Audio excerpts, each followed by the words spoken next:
Hey kids, welcome to Stylus Rumble Effects Time thing. I just animated this video, the whole video, without recording the audio. So check out our fireworks we're going to backtrack and look at now. So this Stylus Rumble is either 99th or 100th video. I'm not really sure because different parts of YouTube tell me different things.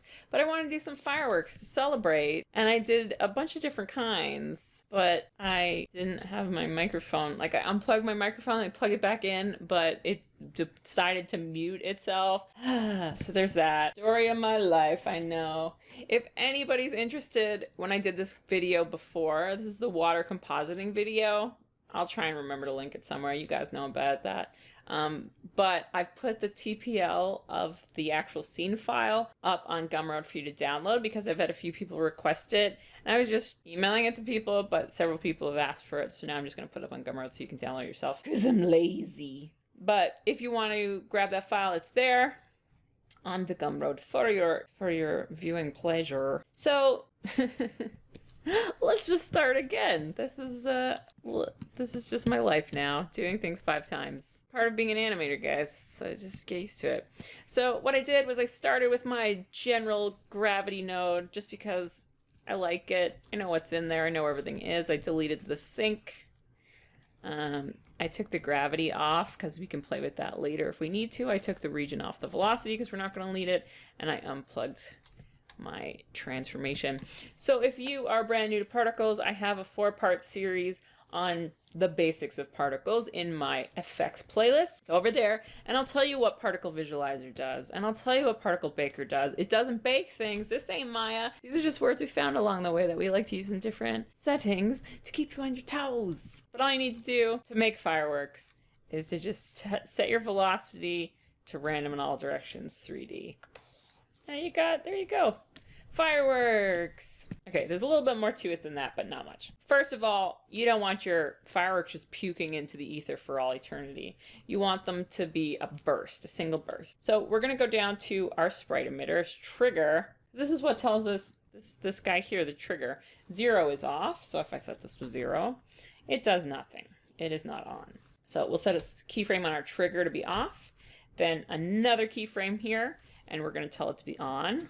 1 is on. And then we're going to put another one directly after. I'm just going to copy this 0 keyframe and paste it after. So now it's going to have 1 frame where it just pukes out a few particles. I'm going to want more than that. I want lots. So I'm going to slap that up to 500. In your sprite emitter, your number of particles is going to tell you how many particles. And the great thing about this emitter is it keeps it in sort of a circular shape, because fireworks kind of hang out. They don't spread out too unevenly. If you want this to be a little bit more uneven in your velocity, you can adjust it. So if you do need something that spreads out unevenly, you can change the speed so that they have a more varied speed. But for your firework, you want it to stay in that nice little circle shape. You might want it to go a little bit faster, just so it feels a little bit more punchy. But that, that's up to you. Depends on how you feel. So the next thing, this is just rendering these dots. It's not actually little dots. It's infinitely tiny little particle dots. So we're going to have to replace this drawing with our pre-cooked drawing here that we've made. We'll pretend we're going to make a new one. Boop. And we're going to plug that in. And we're going to tell our sprite emitter, instead of rendering as a dot, we're going to use the particle type and just 1 to 1, because we're going to say we've drawn 1 dot in our drawing. And that'll be this little white dot here, sort of greeny white. And we're going to try and keep it right in the middle of our grid, because this is where those little particle sprite dots are, is in the center. So if you put your dot up here, then the center of your particle is going to be here, but it's going to take in all of this as your particle now. So it'll be completely off center. So if you want your particle to be in the center, then use your handy grid to put it in the center. And you can see it up here. There's a little grid button, or you can right click and your grid is here, show grid. So now by telling it to use the type, it's going to use that type. Hooray! Now you've got your own little firework going. Boop. And we just want to doll it up a little bit. So we're going to slap on a glow again, because we do everything 6 times today. We're going to use the source color, turn on our play with the radius and intensity, and we can get ourselves a nice glowy firework. The next thing we want is some trails along our firework because we want it to look like it's fireworks. If we actually look at a reference for fireworks, you can see we're getting some trails of pretty stuff. They're also tiny. There you go. We're getting some nice lines going along. You can, if you get real crazy, you could even put smoke in there, but we're not getting that crazy today. But the simplest way, like you might be thinking your directional blur up here, but that doesn't work with particles because in order for the directional blur to work, it needs some animation here in your coordinates control points. Like it actually needs animation to calculate what's happening. But luckily, in our sprite emitter, in our rendering tab, we actually have a blur section down here at the bottom.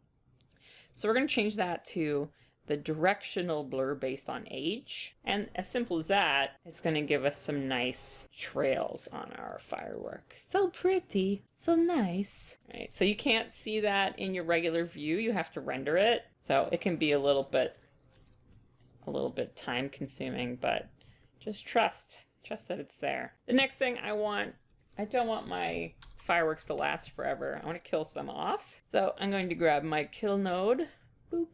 And I'm going to say, I only want you to live to be 25 years old. You have a short and tragic life, and he'll disappear like that. But we don't want them to end just super abruptly. We do want them to actually go away. We want a kill switch because if they last forever, they're floating around in your scene and your computer has to think about them. So you do want to murder them, but you don't want them to just floof out of existence because that doesn't make sense.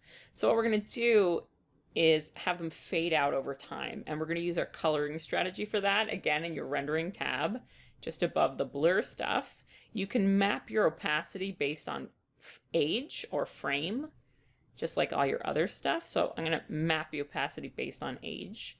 And we know they're going to be living to be 25 frames long. So we want our alpha, boop, to fade out before that. So we're going to say we want you to be 0, fade out, and we'll just have it ease on the curve there. So now, this you can see in real time. You can see it's going to fade out as time goes on. Fabulous. So let's render that out and see how we feel. Poof. Yay. They might feel a little bit slow, but it's because they're taking up the entire screen. We can shrink them down. So I'm going to use my transformation here to shrink these guys down because I want you to see what happens when that actually goes about. So if I shrink this, you can see the particles actually shrink as well. And if you move it, it is affected by the z-axis as well because you're using a 3D shape. If I were to move the 3D region around, you can see that our region is actually stretching. So we're getting, hopefully you can see that your 3D region is stretching. So if we move our disk around, we're still going to get those 3D problems. That's just kind of a thing that goes along with particles. So whether you're using 3D region or 2D region, you're still impacted by the camera's 3D-ness because you're using this in 3D. If you do 2D, you can see you're getting rings even if you, so we'll get a ring if we use our disk, which is kind of fun. And if we use our sphere, we're also going to get a ring. If you don't shrink it, if you keep it at its regular size, you're not going to get as much distortion. You'll just have to use your visualizer. You'll just have to use your velocity to slow it down a bit if you don't want them to go as far. There are a few options if you want to move it around. The camera is going to cause you some headaches. That's just life. Kind of lost my circle shape now. Points will give us a very, very circular circle. So what else was I going to do? I forgot. I've done this so many times today. Pew, pew. Oh, if you want to change your dots up, you have a few choices there. You can come into your drawing. Boop. I've made a few different colors. Here we have 1, 2, and 3. And whatever you put down here, whatever frames these are on, the actual drawing number itself doesn't matter. This is number 4, but it's on frame 3.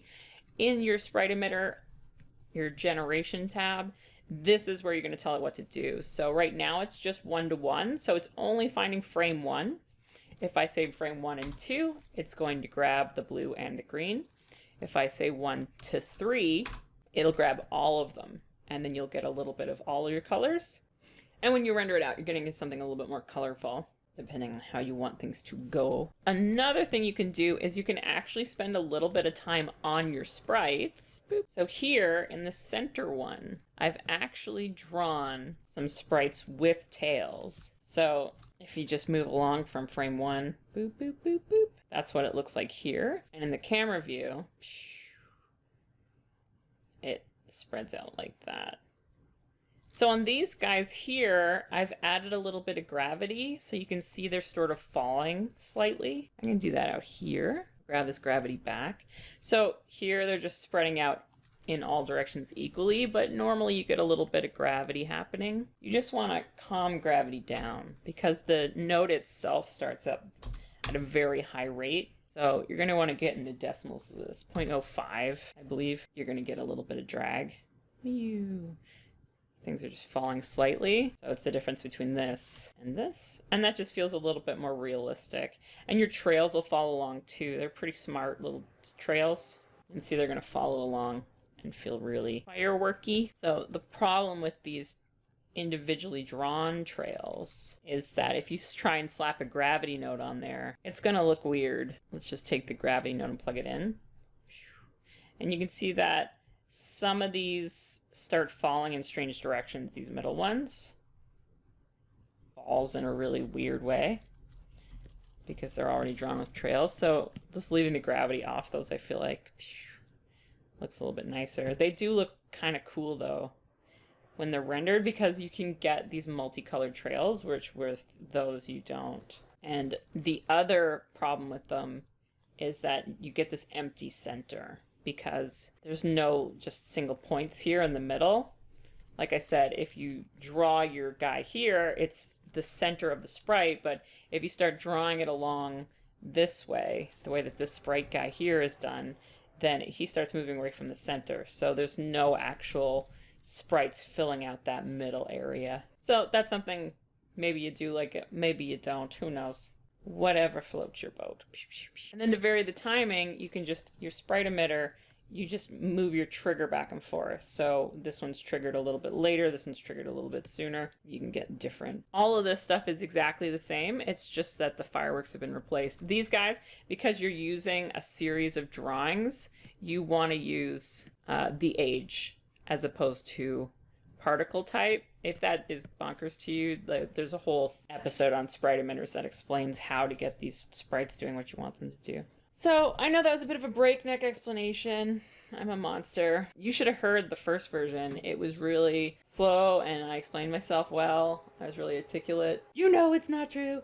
Hooray! Stylus Rumble's a year old. We've done just about 100 videos, either 99 or 100.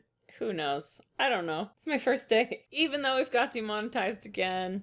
The channel's really surpassed my expectations for views and stuff. I've gotten some really great feedback, so thanks for everything.